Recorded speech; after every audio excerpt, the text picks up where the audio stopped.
শুভ সকাল। কেমন আছেন সবাই? মাম্পি ঘরকন্যা ব্লগে সবাইকে জানাই আরও একবার অনেক অনেক স্বাগত। সেদিন যে ভিডিওটা শেষ করেছি সেখান থেকে আবার ভিডিওটি শুরু করলাম। গতকালকে আমি ভিডিও পোস্ট করতে পারিনি, এডিটও করতে পারিনি। আবারও মাজায় ব্যথাটা না প্রচণ্ড হারে বেড়েছে, সেই জন্য না এডিটিং করতেই পারিনি। তো যাই হোক, আজকে ভিডিও এডিট করে আজকেই পোস্ট করব। তো সেদিন তো মোটামুটি ওই সকালে রান্নাবান্না পর্যন্তই ভিডিওটি রেখেছিলাম। তো পেঁয়াজগুলি আলুটা ভাজা হয়ে গেছে, তারপরে এখন আমি আলু দিয়ে বড়ি দিয়ে বেগুন দিয়ে একটা তরকারি করব। তাতে সুকান্ত নিয়ে যেতেও পারবে, আর অনেক দিন খাওয়া হয়নি বেগুন দিয়ে আলু দিয়ে বড়ি দিয়ে তরকারি। তো সেই জন্য ভাবলাম কি আজকে বেগুন দিয়ে আলু দিয়ে বড়ি দিয়ে তরকারি করি। আর শীত তো চলেই যাচ্ছে, এই তো গরমের ভাব চলে এসেছে, আর ভালো লাগবে না বড়ি দিয়ে কোনো কিছু তরকারি। গরমকালে ভালো লাগে না, শীতকালেই ভালো লাগে। তো এই বড়িগুলো যেখানে সুকান্ত কাজে যায় সেখানকারই একটা বন্ধু দিয়েছে, মানে ওদের সঙ্গেই যায় একসঙ্গে কাজে। তো ওরই বন্ধুর বউ দিয়েছে, সেখান থেকে আমাদের আবার কটা বড়ি পাঠিয়ে দিয়েছে। তো সেটাই রান্না করছি, আর বড়িগুলো বেশ ভালো হয়েছে জানেন তো। আর আমরা যেহেতু কেনা বড়ি খাই, আমাদের এইদিকে কেনাই পাওয়া যায়, আর ওদের ওইদিকে তো একটু গ্রামের দিকে ওরা সবাই বাড়িতেই দেয়, মানে ঘরে তৈরি করে। আর আমি অবশ্য পারি না, তো এদিকে সমস্ত মানে জিনিসই কিনতে হয়, তো সেই জন্য আমাদের জন্য একটু পাঠিয়েছে। আর আমি একটু বড়ি খেতে ভালোবাসি, সুকান্তও ভালোবাসে। তো সোনা খেতে চায় না, বাবুও খুব ভালো খায়, তো আমাদের জন্য পাঠিয়েছে। আমি এখন ওই বড়ি দিয়ে আলু দিয়ে ঝোল করলাম বেগুন দিয়ে। তো সেটা রান্নাটা বসিয়ে দিয়েছি, আর ওদিকে আমি ভাবলাম কি ওটা তরকারিটা হতে থাকুক, এদিকে আমি বিছানাটা গুছিয়ে নিই। সোনা এখনও শুয়ে রয়েছে, তো বিছানাটা এখন যতটুকু হয় তুলে রাখি, ও আবার ঘুম থেকে উঠলে বাদবাকিটা তুলবো। কেননা মশারিটা টাঙানোই রয়েছে, মশারিটা খুলে ফেলি। আর স্কুলে যেহেতু আজকেও যাচ্ছে না, আজকে ভাসান রয়েছে, তো এটা হচ্ছে বুধবারের ভিডিও। আর সেদিন যেহেতু সরস্বতী পুজোর ভাসান ছিল, সেই জন্য ভেবেছি সারাদিন কাজকর্ম করে একটু রেস্ট নিয়ে সন্ধ্যাবেলায় যাব ঠাকুর ভাসান দেখতে। আর আমাদের এখানে তো প্রত্যেকটা ঠাকুরই ভাসান খুব ভালো হয়। আর এই দেখুন সোনাও ঘুম থেকে উঠে পড়েছে, ওকে ডেকে দিলাম। আর সুকান্ত বাইরে গেছে মুখ হাত পা ধুতে। তো সোনাকে স্কুলে পাঠানো হয়নি দেখে ভীষণ রেগে গেছে। ওদের স্কুলেও পুজো হয়েছে, প্রত্যেকটা স্কুলে পুজো হয়েছে, কিন্তু সেই জন্য বন্ধ রয়েছে, কিন্তু ও তো বুঝছে না, স্কুলে যাবে সেই বায়নাই করছে। আর এই দেখুন পুঁই মুচুরি পাঠিয়েছে, ওই যে বন্ধুর বাড়ি থেকে বলেছে না যে বড়ি পাঠিয়েছে, সেটার সঙ্গে আবার পুঁই মুচুরিগুলোও পাঠিয়েছে কেটে। তো এইগুলো বেছে রেখে দিতে হবে, সেটাই আপনাদেরকে বলছিলাম। আর বাবু আর সোনার প্রচণ্ড খিদে পেয়ে গেছে, ওদেরকে খেতেও দিয়ে দিয়েছি। আমি বললাম একবারে খেয়েটে পড়তে বসতে। এখন ঘড়িতে ওই 8টা মতো বাজে। সুকান্তের জন্য খাবার রেডি করে নিয়েছি। এটার মধ্যে তরকারি, আলু বেগুন দিয়ে বড়ি দিয়ে ঝোল পাতলা করে। বাড়ির সামনে দিয়ে মাছবালা যাচ্ছিল, তো ওখান থেকে একটু পাবদা মাছ নিয়েছি। আর বাড়ির সামনে দিয়ে গেলে না প্রচণ্ড দাম নেয়, তো যাই হোক 5 পিস মতো নিয়েছি। আর এদিকে কিছুটা বাসন আমি মেজে নিয়েছি, এখন ধুয়ে নেবো। তো এদিকে বাসনগুলো ধুয়ে নিচ্ছি। আর সকালে যে আমরা চা খেয়েছি সেই বাসন, তারপরে রান্নার কিছু বাসন, আবার মাছ যেহেতু বাড়ির থেকে নেওয়া হয়েছে, মাছটা তো উনি কেটে দেয়নি, আমাকে একটু কাটতে হয়েছে। আমি এই পাবদা মাছ কাটতে পারি, কিন্তু ওই বাটা মাছ বা ছোট ছোট মাছ ওগুলো কাটতে ভীষণ বিরক্ত লাগে। পারি, কিন্তু প্রচুর সময় লাগে। খুব একটা তো মাছ কাটি না, সেই জন্য না অতটাও খুব ভালো করে মাছ কাটতে পারি না। তো যতটুকু পারি, কিন্তু আমি বেশিরভাগ বাজার থেকে কেটেই নিয়ে আসি, বাড়িতে কখনো মাছ কাটি না। যেহেতু আমার মাছ কাটতে অনেকটা সময় লাগে, আর আমি খুব ভালো করে একদমই পারি না, একদম পেট মিট গলে যায়, তারপরে একদম মাছের কাঁটা বেরিয়ে যায়। সেই জন্য আমি সবসময় মাছ কেটে নিয়ে আসি বাজার থেকে। আজকে যেহেতু পাবদা মাছ উনি কেটে দেবে না, আর আমি ভাবলাম পাবদা মাছের তো সেরকম কোনো আঁশ টাশ ছাড়াতে হয় না, তো আমি তাড়াতাড়ি করে মাছটা কেটে নিয়ে একবারে রান্না করে নিচ্ছি। এরপরে এখনও ঘরের কাজ পড়ে রয়েছে, সেগুলো করতে হবে। আর সোনা তো আজকে ভীষণ রেগে রয়েছে, স্কুলে যেতে পারেনি দেখে। ওদের স্কুলে পুজো হচ্ছে, আর প্রত্যেকটা স্কুলেই পুজো হচ্ছে। তো আজকে প্রতিটা স্কুলেরই মানে সকালবেলায় ভাসান হচ্ছে, তো বাড়ির থেকে তো খুব আওয়াজ শোনাই যাচ্ছে।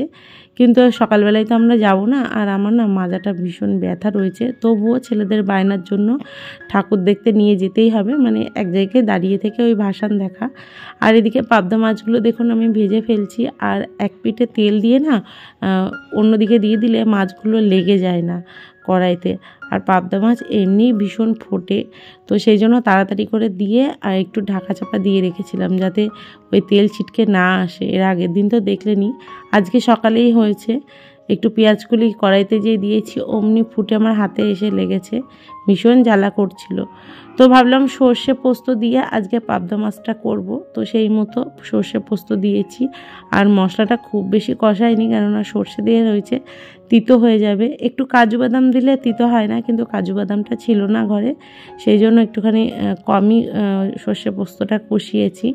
দিয়ে দেখুন এখন মাছগুলো দিয়ে দিলাম, আর দুর্দান্ত খেতে হয়েছিল এইভাবে করে মাছটা। তো পাবদা মাছ তো আমার এমনিও ভীষণ ভালো লাগে, খুব যে প্রিয় তা না, কিন্তু ভালো লাগে। আমার এমন কোনো খাবার নেই যে সেটার প্রতি খুব প্রিয়, খেতেই হবে, না খেলে মন খারাপ করবে, এরকম কোনো ব্যাপার না। সব রকমই খাবার আমার ভালো লাগে। তো এই দেখুন হয়ে গেছে। আর একটু ঝোল ঝোল করেছি, সুকান্ত আবার ঝোল ছাড়া পছন্দ করে না, একটু গ্রেভি রেখেছি। আর তার সাথে সাথে যে বাসনগুলো হলো সেগুলো একবারে ধুয়ে মুছে নিয়ে তারপরে কাউন্টার টপটা পরিষ্কার করে ঘরের কাজ করব। আর সকালে যে বিছানা গোছাতে গেলাম তখন আর বিছানাটা না গোছাতে পারিনি, তখনই মাছওয়ালা চলে এসেছিলো, আবার সুকান্ত কাজে বেরোবে, সেই জন্য তাড়াতাড়ি করে ওকে আগে ছেড়ে দিলাম। আর ওই একসঙ্গে সব কাজ করতে গেলে হয় না, কোনো কাজই ঠিকঠাক হয় না, সেই জন্য ভাবলাম থাক রান্নাটা করে নিই, তারপরেই বিছানাটা গোছাবো। ওই বিছানা গোছাতে গোছাতে রান্না করতে আসলে রান্নার কোনো একদম খাবারের টেস্টও হবে না, আর মনটা অন্যদিকে থাকবে যে ওই কাজটা পড়ে রয়েছে, ওই কাজটা পড়ে রয়েছে। তো যে কাজটা যখন করা সেটার দিকে মন দিয়ে করাটাই ভালো। তো আমিও সেটাই করছি। রান্নাঘরের সমস্ত কাজ কমপ্লিট করে ধুয়ে তারপরে ঘরদোর পরিষ্কার করে স্নান সেরে নেবো। আর মাজায় ব্যথা বলে আমি কোনো কাজ ছুটে ছুটে করতে পারছি না, একটু ধীরে সুস্থেই করতে হচ্ছে। আর আমার একদম নিটির পিটির কাজ পছন্দ হয় না, মানে যতটুকু সময় লাগবে কাজে ততটুকু সময় দিতেই পছন্দ করি, তার থেকে দেরি হলে ভালো লাগে না। আর এই দেখুন এখন আমি গ্যাসটাও ভালো করে মুছে নেবো। আর এই যে এই স্প্রে বোতলটার মধ্যে আমি রেডি করেই থুই একটু ভিনিগার, একটু ওই বাসন মাজার যে লিকুইডটা, একটু জল দিয়ে রেখে দিই, দিয়ে এটা দিয়ে এখন আমি মুছে নিচ্ছি। আর ভালো করে তো মুছবই, রাতের দিকে ভালো করে মুছে রাখি, আবার দিনেও মুছে রাখি, কিন্তু আজকে বেশি নোংরা হয়নি গ্যাস ওভেনটা, তো ভাবলাম কি এটা দিয়েই পরিষ্কার করে নিই। আর এই যে গ্যাসটা মুছেই আমি কাউন্টার টপটাও পরিষ্কার করব। আজকের মতো রান্নাবান্না কমপ্লিট, আবার রাতে করতে হবে। রাতে রুটির সাথে হয়তো একটু সুজি বা যাই হোক একটা কিছু করতে হবে রাতে। তো দুপুরকার মতো আজকে হয়ে গেল রান্নাবান্না, সকালে দুপুরের একসাথে।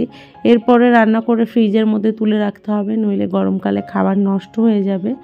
তো গ্যাসটা তো পরিষ্কার করে নিচ্ছি। গ্যাসের এক সমস্যা হয়েছে, দুটো যে উনুন দেখছেন বড় বড়, আমার বাঁ হাতের একটা ডান হাতের একটা, এই দুটো ঠিকঠাক আছে চলে, কিন্তু মিডিলেরটা না একদম চলছে না, যেটা একদম ছোট ওটাই আমি বেশি ব্যবহার করতাম, কিন্তু কিছুদিন যাবৎ ওটা কি হয়েছে কি জানি ভালো করে জ্বলছেই না। তো মনে হচ্ছে একটুখানি দেখাতে হবে, তো তারপরেই হবে, নাহলে অসুবিধা হয়। সব সময় বড় গ্যাসগুলো আমার জ্বালাতে ভালো লাগে না, হয়তো ছোটোটার মধ্যে কিছু একটা বসালাম, আস্তে আস্তে হলো, ধীরে সুস্থে হলো, ভালো লাগে। আর সবগুলো না ঠিকঠাক না থাকলে না আমার মনটা খারাপ করে। তো ওদিকে তো সমস্ত কাজ সেরে ঘরে চলে আসলাম।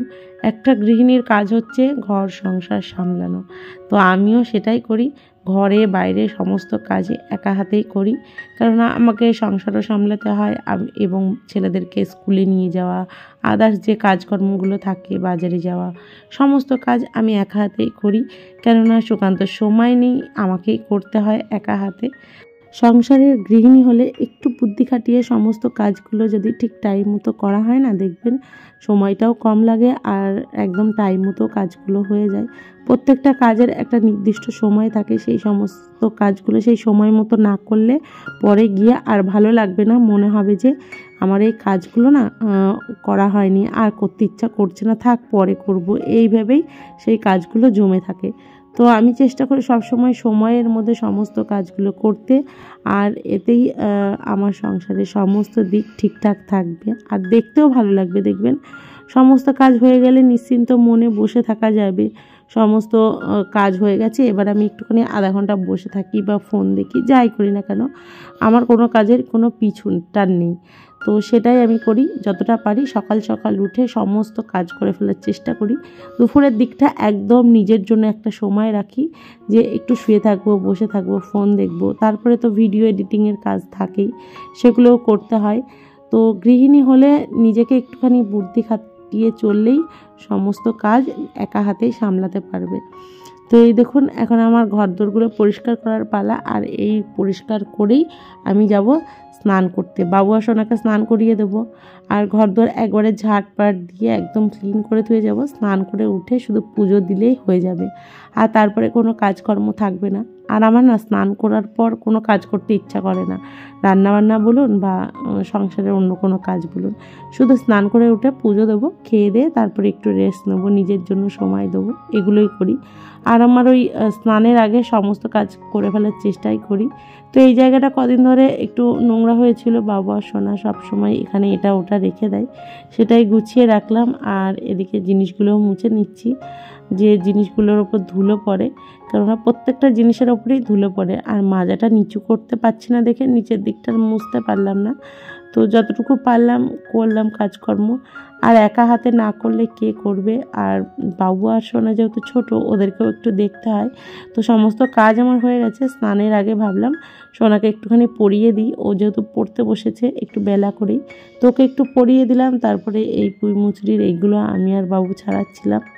তো ভিডিওটা অনেকটাই বড় হয়ে যাচ্ছে। আর এর আগের দিন আপনারা বলেছিলেন, দিদিভাই আপনার তো সাজ দেখতে পেলাম না, আপনি ঠাকুর দেখতে গেলেন, কিভাবে সেজেছি। সেদিন একটা অন্য জামা পরেছিলাম, আজকে একটা অন্য জামা পরেছি। আজ যেহেতু ভাসান দেখতে আসবো, সেই জন্য জিন্স টপ পরেছি, তার উপরে জিন্সের জ্যাকেটটা পরেছিলাম। এইভাবেই রেডি হয়ে চলে এসেছি। আর এই দেখুন ঠাকুর ভাসান দেখতেও চলে আসলাম। আর আমাদের এখানে সরস্বতী পুজো খুব ধুমধাম করে হয়। কৃষ্ণনগরে যেমন জগদ্ধাত্রী পুজো, কালী পুজো ধুমধাম করে হয়, তেমনি সরস্বতী পুজোও খুব ধুমধাম করে হয়। তো এবছরের মতো হয়ে গেল, সরস্বতী পুজোর আসছে বছর আবার হবে। তো ভিডিওটি কেমন লাগলো অবশ্যই একটা লাইক, কমেন্ট, শেয়ারের মাধ্যমে জানাবেন। আবারও দেখা হচ্ছে নতুন কোনো ভিডিওর সঙ্গে। ততক্ষণ সবাই ভালো থাকবেন, সুস্থ থাকবেন। আজকের মতো আসি, কালকে আবার দেখা হবে। টাটা।